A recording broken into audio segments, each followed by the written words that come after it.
Hey guys, in this video I'm going to show you how to get extensions on Zen Browser. The first thing I want you to do is go ahead and launch your Zen Browser. Then I want you to come here at the top left and I want you to click on this icon right here.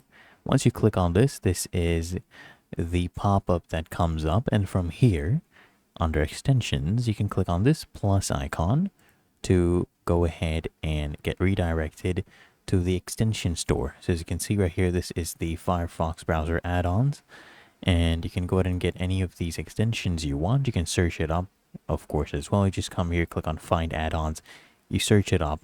Let's say, for example, I want this one. This is the dark reader. Just click on it, and then here I just click on add to Firefox, and then just click here on add, and you'll see the permissions it requires, and then just click on add in.